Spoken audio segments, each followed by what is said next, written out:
안녕하십니까. 신의균의 군사TV 디펜스 브리핑입니다. 자, 오늘도 아주 중요한 군사 무기 관련 소식 알려드리겠는데요. 자, 우크라이나에 그동안 있었던 이 쌍방간의 전차 중에서 가장 강력한 그런 전차가 들어가게 되겠네요. 지금 우크라이나하고 프랑스하고 협상을 하고 있는데 그 프랑스의 세계 최초의 3.5세대 전차, 르클레르 전차죠. 우리 K2 전차 개발할 때도 그 르클레르 좀 참고했다라는 설이 있었는데 그 르클레르 전차가 치장이 상당히 많이 되어 있는데 그걸 콕 집어서 우크라이나가 이거 좀 달라 해서 지금 협상을 하고 있는데 이거 들어가면 완전히 그냥 그냥 게임 끝이죠. 그래서 어떻게 되고 있는지 보겠고 미국과 영국이 러시아 보라는 듯이 전략 핵 잠수함들을 동원해서 무력 시위를 하고 있는데 러시아는 또 어떤 반응을 할지 보겠습니다. 자, 신의균의 군사TV 구독, 알림, 좋아요 눌러주십시오. 5가지 단신 먼저 보겠습니다.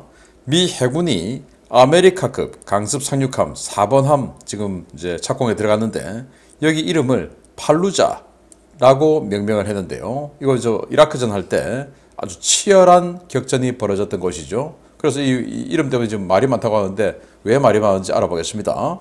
여기서부터 싱가포르가 독일의 218 SG 인빈시블급 잠수함 2척을 진술했고 여기에 싱가포르 총리 또 독일 총리 다 참석해서 진수식을 했다라고 하는 소식까지 살펴보겠습니다. 첫 번째입니다.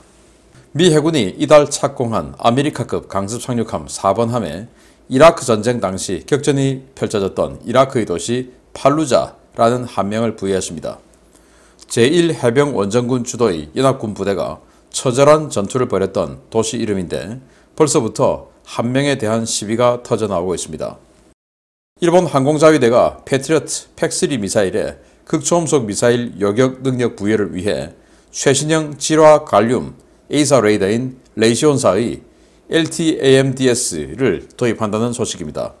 기존 AN MPQ-65 레이더보다 탐지 거리와 정밀도가 크게 향상됐다는데 같은 패트리어트 운용국가인 우리나라도 도입을 추진해야 할 것 같습니다. 칠레 해병대가 차세대 기동 차량으로 도입한 K151 소형 전술 차량이 칠레 현지에 도착해 해병대의 납품이 됐다는 소식입니다. 기존에 주력으로 운용하던 KM420 트럭을 대체하기 위해 수십 대의 K151을 도입한다는데 우리 한국의 K151 벌써 해외 운용국이 5개국이 넘어가게 되었습니다. 최근 유럽 전개 임무를 마치고 복귀한 미 해군의 와스프급 강습 상륙함 키어사지함이 F-35B 탑재 능력 부여를 골자로 하는 성능 개량 작업에 들어간다는 소식입니다. 미 해군이 2억 9,470만 달러 규모의 키어사지 성능 개량 계약을 체결했습니다. 키어사지는 대대적인 성능 개량을 통해 오는 2025년 1월 현역으로 복귀할 예정입니다. 싱가포르 해군이 4척을 발주한 독일 218SG형 잠수함 인빈시블급 2번함과 3번함이 독일 티센크루프 마린 시스템즈 조선소에서 동시 진수되었다는 소식입니다. 독일과 싱가포르 총리 등 주요 인사들이 참석한 가운데 성대하게 거행된 진수식에서 싱가포르는 대대적인 해군력 현대화를 선언하며 최근 각국의 군비 증강 레이스 대열에 합류했습니다. 자, 아메리카 지금 7함대에 그냥 고정 배치되어 있죠. 1번함 그리고 2번함인 트리폴리 저기까지 작전하다가 지금 돌아가서 마킨 아일랜드하고 지금 교대를 했는데 1번함 아메리카 2번함 트리폴리까지는 뒤에 도크가 없어요. 완전히 F-35를 비롯한 이 항공력을 중심으로 한 강습 상륙함으로 설계가 된 거고 3번함부터는 다시 도크를 만들었습니다. 그래서 이 상륙부대들 이런 것들을 운영하기 위해서 만들었는데 그래도 항공력은 그대로 있죠. 그래서 F-35 운영을 합니다. 그래서 4번함 지금 이제 착공에 들어갔는데 그 4번함 이름을 팔루자로 했다. 여기에 이제 PC 중들이 들고 일어난 겁니다. 아니 민간인 많이 죽고 한 그 전투 현장을 기리면 되냐? 지금 무슨 짓이냐? 자 이러는데 미 해병대 입장에서는 이 팔루자가 굉장히 치열한 전투를 벌였던 것이고 1년여에 걸쳐서 어마어마한 쌍방간의 희생을 치렀던 곳이기 때문에 그런 그 전쟁, 전투 이걸 기리기 위해서 이제 팔루자, 예를 들어 이오지마 다 마찬가지예요. 예, 그런 건데 팔루자로 이름 붙였다고 지금 PC, 정치적 올바름, 이 political correctness, 이 정치적 올바름 PC충들이 들고 일어났다는 겁니다. 이 팔루자 전투는 이라크전 당시에 미국의 블랙워터라고 하는 PMC 용병단체가 있어요. 그 블랙워터 요원 4명이 죽은 겁니다. 그래서 미국에서는 미 해병대는 우리 미국 시민이 죽었어. 그래서 용서할 수 없어. 이렇게 해서 미 해병대를 보내가지고 이 팔루자에서 미국을 공격한 그 반군들을 이제 찾아내고 소탕하고 하는 과정에서 굉장히 큰 쌍방간의 피해, 그리고 그 과정에서 이를테면 반군으로 오해받은 민간인이 있을 수 있겠죠. 그런 상황 때문에 이 팔루자 전투는 좀 비극이다 이러는데, 그 팔루자, 비극적인 팔루자의 이름을 왜 갖다 붙이냐 라고 이야기하는데 해병대 입장에서는 좀 불쾌하죠. 다음입니다. 자, 여기 보시면 레이더인데 이거 쿨러가 어마어마하게 많이 붙어 있어요. 이 쿨러가 많이 붙어 있다고 하는 것은 이 레이더에 열이 많이 난다는 거고, 그 열을 이렇게 많은 쿨러를 붙여서 아주 효과적으로 억제한다, 이거 아니겠습니까? 지금 미국이 개발해서 이제 미국에 막 배치를 시작하는 이 최신 레이더인데, 이걸 일본이 잠깐 우리도 좀 줘 해가지고 이거 산다는 겁니다. 패트리어트 3에 들어가는 최신형 레이더인데 지금 우리나 일본이 가지고 있는 그 레이더보다 훨씬 더 성능 진보한 거죠. 7화 갈륨 소재의 에이서 레이더. 아주 처리 속도가 뛰어나서 탄도미사일이 들어올 때, 탄도미사일이 워낙 속도가 빠르니까 그걸 이 표적을 탐지하는 것을 빨리 이 처리센터에서 처리해가지고 미래 어떤 궤적 이런 걸 다 유추해가지고 미사일을 유도하고 해야 되지 않겠습니까? 그러면 처리 속도가 빨라야 돼요. 그런데 이건 그 처리 속도가 워낙 빨라져서 탄도미사일, 극초음속 미사일 이런 것들을 추적, 요격하는데 훨씬 더 좋아졌다라는 거니까, 지금 세계에서 가장 많은 탄도미사일과 극초음속 미사일의 위협을 받는 나라 중에 하나가 바로 우리 대한민국 아니겠습니까? 그래서 우리도 이런 거, 지금 우리가 패트리어트 3, 팩3, 팩2 8개 포대가 있으니까 이 레이더로 업그레이드 하는 것을 빨리빨리 고려해보는 것은 어떨까? 일본처럼 이렇게 생각합니다. 자, 많이 보시던 차죠. 바로 우리 한국의 K151, 기아 자동차에서 만든 소형 전술 차량이죠.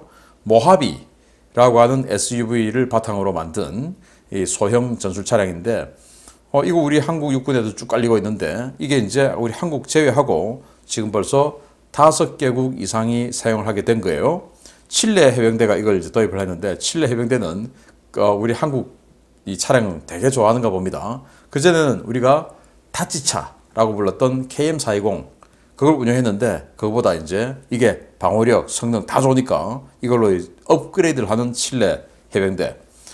그래서 이걸 지금 도입해서 운영하는 나라가 필리핀, 말리, 나이지리아, 투르크메니스탄, 칠레, 이렇게 확인된 국가고, 그리고 이 국명을 밝히지 않은 어떤 아프리카 나라가 2022년 초에 계약을 했다라고 합니다. 그래서 현재까지는 5개국이 운영을 하고 있고 6개국이 도입 계약을 한 이런 상황이 되는데, 앞으로 더 많은 곳에 많이 팔려가기를 바랍니다. 우리 거를 도입한 다른 나라들 다 장갑 버전, 장갑화 버전을 도입을 했어요. 자, 키어사지 함입니다. 이거 개량을 한답니다. F-35B 운용 능력을 이제 부여를 한다고 하는데, 그거 하는데 한 3,600에서 4,000억 원 정도 비용을 들여서 여기다가 F-35B 운용 능력, 갑판을 더 강화해야 되겠죠. 그리고 방공 무기도 조금 더 현대화하겠죠. 이런 업그레이드를 해서 2년 후에 이제 F-35B를 탑재를 하고 바다로 나오게 되겠습니다. 자, 싱가포르 총리 그리고 숄츠 독일 총리가 같이 이렇게 행사를 하고 있는데, 싱가포르 국기 붙어 있습니다. 바로 싱가포르 잠수함인데 2200톤급 AIP 디젤 잠수함이에요. 리튬 이온 배터리가 들어가고, 그래서 우리 한국의 214 손어린급보다 더 크죠. 우리는 1800톤, 여기는 2200톤. 싱가포르가 해군력 증강에 열을 올리고 있는데, 지금 F-35B 계약을 했죠. 대당 2,900억 원 정도에. 그래서 F-35B를 탑재하는 10,000톤 정도 되는 경항모 4척, 그리고 이런 아주 성능 좋은 디젤 잠수함 이런 거 해서 이 말라카 해협의 입구를 완전히 틀어막는 이런 나라가 될 것 같습니다. 싱가포르 정말 뭐 작지만 알찬 전력 증강을 하고 있습니다. 자, 이런 소식 바탕으로 주요 소식 들어갑니다. 첫 번째입니다. 러시아에 대한 미국과 영국의 군사적 압박 수위가 점점 높아지고 있습니다. 미국과 영국이 북해 일대에서 전략원잠 2척과 핵공격 통제기를 동원한 연합훈련을 실시하고 관련 내용을 공개했습니다. 러시아의 강력한 반발과 유사 무력 시위가 예상됩니다. 미 해군이 영국 해군과 북해 일대에서 전략원잠 2척과 지휘 통제 전력을 동원한 연합 전략 초계 훈련을 실시했다고 미 전략사령부가 현지 시각 12월 14일 밝혔습니다. 전략사령부는 한 장의 사진을 공개하며 오하이오급 전략원잠 테네시함과 영국 해군 뱅가드급 전략원잠이 대서양 북동 해역에서 연합훈련을 실시했다면서 이 훈련에는 미 해군 E-6B 머큐리 핵공격 통제기와 MH-60R 해상 작전 헬기도 참여했다고 밝혔습니다.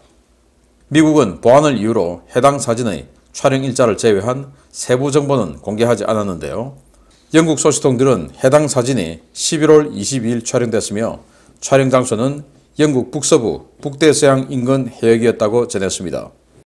이번 훈련에 동원된 테네시함은 오하이오급 전략원잠 9번 함으로 수중 배수량 18,750톤의 거대한 덩치의 트라이던트2 D5 잠수함 발사 탄도미사일 24발을, 영국 해군 뱅가드급 전략원잠은 수중 배수량 15,900톤의 트라이던트2 D5 미사일 16발을 탑재하고 있습니다. 이들 잠수함에 탑재되는 트라이던트2 D5 핵미사일은 455kg급 W88 핵탄두 8발이나 90kg급 W76 핵탄두 14발을 탑재할 수 있는 다탄도 미사일인데요.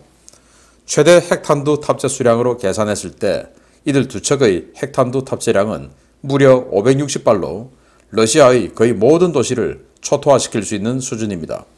미국은 이번 훈련에 핵공격 통제 임무를 맡은 E-6B 머큐리도 함께 투입했는데요. 이는 이번 훈련이 단순한 전략 초계 임무가 아니라 러시아를 겨냥한 핵보복 경고 메시지를 전하기 위한 무력 시위 성격에서 이루어졌다는 것을 의미하는 것입니다.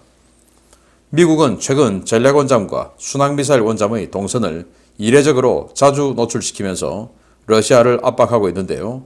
전례 없는 강도의 이번 무력 시위에 대해 러시아가 어떤 대응 조치에 나설지 지켜봐야 하겠습니다. 자, 이 사진을 이제 공개를 했죠. 앞에 있는 이 잠수함이 미국의 전략원잠인 테네시함, 뒤에 있는 잠수함이 영국의 전략원잠인 뱅가드급, 그리고 MH-60R 해상작전헬기, 또 머큐리 이렇게 했는데, 저 머큐리 그리고 이 해상작전헬기 이걸 한 화면에 딱 요 구도로 찍기 위해서 아주 저공비행을 시키고, 그리고 한 화면에 담기 위해서 멀리 비행을 시켰겠죠. 그래서 이렇게 딱 담았습니다. 기가 막히게 다 잘 담았네요. 순간 포착 잘해서. 자, 이렇게 보여주기 위해서 일부러 머큐리를 저공비행을 시키고 MH-60도 저공비행시켜서 이 한 장의 사진을 만들어서 공개를 했습니다. 이 공개의 의미는 뭐냐? 우리는 핵전쟁 준비를 하고 있다. 그러면서 이 머큐리까지 보내서 한다. 머큐리가 이제 잠수함들이 물속으로 들어가면 신호가 안 되죠. 그런데 이 머큐리는 잠수함에게 어떠한 방식으로 연락을 해서 통신 부위를 띄우게끔 만듭니다. 그러면 이제 이 잠수함이 에다가 그 통신 부위 쪽에다가 신호를 보내는 것이죠. 그래서 이 적의 위치, 핵 공격해야 할 위치들, 좌표들, 그리고 그 핵 공격을 해야 하는 위력도 이제 굉장히 강력한 핵탄두부터 저위력 핵탄두까지 다양하게 있으니까 그렇게 해서 공격 명령을 내려주는 핵공격 명령 중계기입니다. 이것까지 들어와서 훈련을 했으니까 우리는 실제적인 핵전쟁 준비를 하고 있어. 그러니까 러시아 지금 우크라이나에 핵 쓴다 뭐 한다 이런 소리 자꾸 내지 마라. 니들 훅 간다. 자, 이런 말이 되겠죠. 그래서 이렇게 미국이 또 영국이 러시아를 향해서 핵 공격하겠다라는 의지를 보여주는 사진을 공개했다는 것은 이제 러시아의 반응을 기다리는 것이죠. 우리는 핵 공격 안 한다, 핵무기 안 쓴다. 라고 하든지 꼬리를 말면, 아니면 뭐야? 우리도 보여줄게 해가지고 또 러시아는 또 영국이나 이런 나토 국가를 핵으로 쓸어버릴 수 있는 그런 무장을 또 과시를 하겠죠. 자존심이 있으니까. 이렇게 점점 가다가 불꽃이 팍 튀면 이제 비극이 발생하는데 거기까지는 안 가길 바랍니다. 자, 우크라이나가 엄청 강력한 전차를 손에 넣게 되겠습니다. 보겠습니다. 우크라이나 정부 고위 관료들이 내년 1월에서 2월 사이 러시아가 대규모 공세를 감행할 것이라는 경고 메시지를 잇따라 내놓으면서 서방 세계에 무기 공급 확대를 요청하고 있습니다. 이런 가운데 우크라이나가 프랑스 정부와 르클레르 전차 공여 문제를 놓고 협의 중이라는 소식이 들어와 주목됩니다. 우크라이나 정부가 프랑스 측에 이 프랑스군이 비축하고 있는 잉여 물량의 르클레르 전차를 공여해달라고 요청했으며 양측 정부가 관련 문제를 협의하고 있다고 우크라이나 매체들이 현지 시각 12월 14일 보도했습니다. 데니스 슈미할 우크라이나 총리는 현지 시각 12월 14일 현지 매체들과의 인터뷰에서 프랑스 정부에 르클레르 전차를 비롯해 가능한 한 많은 탄약과 무기들을 공급해달라고 요청했다라며 현재 프랑스와 이 문제를 논의하고 있다라고 밝혔습니다. 슈미할 총리의 이 같은 발언은 백악관이 독일의 레오파르트2 전차 우크라이나 공여 압박에 나섰다는 소식이 나온 직후에 나온 것인데요. 이 때문에 일각에서는 독일이 미국의 압박에도 불구하고 우크라이나 전차 공여를 거부했기 때문에 우크라이나 정부가 다른 공급처를 찾아 나선 것이라는 관측을 내놓고 있습니다. 지난 1993년 등장해 세계 최초의 3.5세대 전차라는 타이틀을 가지고 있는 AMX-56 르클레르 전차는 모듈 장갑을 채택한 54톤급 차체에 프랑스가 독자 개발한 52구경장 120mm 활강포, 디지털 사격 통제 장치와 자동 장전 장치를 갖추고 있는데요. 만약 이 전차가 우크라이나에 공급된다면 현재까지 이번 전쟁에 투입된 전차들 가운데 가장 강력한 전차가 될 것으로 보입니다. 현재 프랑스군은 약 220대의 르클레르 전차를 보유하고 있고 2025년까지 200대의 르클레르 XLR 버전으로 성능 개량할 예정인데요. 4세대 전차인 MGCS가 등장하는 2030년대 중반까지 시장물자를 꺼내 쓸 계획이 전혀 없기 때문에 슈미할 총리의 표현대로 이 전차들은 프랑스군에게 별다른 가치가 없다는 평가를 받고 있습니다. 문제는 해당 물량이 프랑스군이 사용하지 않는 차량들이라고 하더라도 3.5세대 전차이고 중고로 판매하더라도 상당한 가격을 받을 수 있는 물량들이어서 프랑스가 무상 공급을 거부할 가능성이 높다는 점인데요. 과연 우크라이나군이 협상을 잘 마무리 지어 르클레르 전차를 손에 넣을 수 있을지 한번 지켜봐야 하겠습니다. 자, 3.5세대. 그러니까 헌터킬러 능력, 기동간 사격 능력, 야간전 능력 이런 게 3세대 전차의 표준 조건인데 3.5세대는 여기에 이제 훨씬 더 고도화된 디지털 사격 통제 장치. 그래서 더욱더 신속하고 정확하게 사격할 수 있는 그런 능력. 거기다가 44구경장을 넘어선 50구경장대의 그런 장주포. 또 이 자동 장전 장치. 이런 것들이 3.5세대 전차를 가름하는 그런 조건이다라고 했었어요. 그래서 서방제 전차로는 최초로 자동 장전 장치를 집어넣었고, 그리고 당시 서방제 전차가 거의 표준으로 쓰고 있던 이 독일제 44구경장 주포죠. 우리 한국도 쓰고 있고 120mm 주포. 그걸 넘어서서 52구경장 주포를 사용했어요. 그리고 뭐 생긴 것처럼 아주 디자인도 미려하게 생겼고, 이걸 1993년도에 만들었고, 뭐 그동안 이 딱히 별다른 업그레이드 한 번도 안 하고도 정상급 지위를 그대로 유지하고 있었을 정도로 처음 등장할 때 굉장히 강하게 등장을 했습니다. 자, 이거 프랑스가 406대 보유를 하고 있는데 프랑스군도 많이 감군을 했죠. 그래서 한때 그 노무현 정부 때 프랑스식 국방개혁을 본받아야 된다라고 막 따라 했는데 그때 막 저 같은 사람 비난했어요. 아니 프랑스는 지금 냉전 끝나니까 감군하는 거고 우리는 지금 냉전이 아직도 진행되고 냉전이 아니라 열전이 지금 진행되고 있는 마당에 무슨 프랑스식 국방개혁이냐라고 저 같은 사람들은 비난을 했는데, 어쨌든 프랑스는 냉전이 끝나니까 주변에 적이 없어졌죠. 그래서 감군을 어마어마하게 하다 보니까 이 90년대에 만들었던, 근데 93년도에 나왔지만은 냉전 기간 중에 개발에 들어갔으니까 그래도 400대 이상을 만들었던 거죠. 그런데 점점점 감군이 돼서 그 중에 184대는 그냥 치장물자로 그냥 창고에 들어가 있는 겁니다. 앞으로도 쓸 가능성 거의 없죠.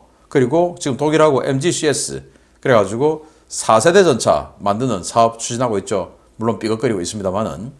그래서 어차피 니들 안 쓸 거니까 그거 좀 우리 좀 줘. 이렇게 하는데 프랑스가 주지 않겠다라고 할 명분은 별로 없는 것 같습니다. 왜냐? 200대만 이렇게 르클레르 XLR 버전 보시다시피 옆에 어마어마한 증가 장갑, 지금 떡 장갑을 갖다 붙여가지고 측면 방어력 강하게 높이고 포탑 재질도 좀 바꿨다고 해요. 이렇게 업그레이드를 하는데 나머지 업그레이드 안 하는 건 뭐냐? 안 쓰겠다 그 말이죠. 그러니까 그 어차피 업그레이드 안 하는 거 안 쓸 거 그거 우리 줘 라고 하는 협상을 하고 있고, 또 영국의 챌린저 전차가 지금 현재 영국이 이 챌린저 2를 227대를 가지고 있는데 그 중에 125대만 챌린저 3로 업그레이드를 해요. 그럼 또 여기에서도 한 100대 정도 남죠. 그러니까 아마 르클레르 그 다음에는 또 영국에게 챌린저 2 그거 좀 줘 100대 이렇게 또 협상에 나설 것이라고 봅니다. 이 르클레르가 들어가면 짝퉁 3.5세대 전차인 T90M 뿐만 아니고 이 모든 전차를 그냥 압살하는 그런 파괴력을 가지게 되겠죠. 아무튼 이 르클레르가 빨리 들어가서 내년 초에 뭐 내년 1, 2월에는 힘들 겁니다. 지금 협상하니까 3, 4월 라스푸티차 이후에라도 5, 6월 달 루안스크, 도네츠크 여기를 회복하는 전투를 할 때 그때 활약을 해서 러시아를 루안스크와 도네츠크에서 쫓아내버리는 이 선봉장이 되기를 기대합니다. 계속 지켜보겠습니다. 마치겠습니다. 감사합니다.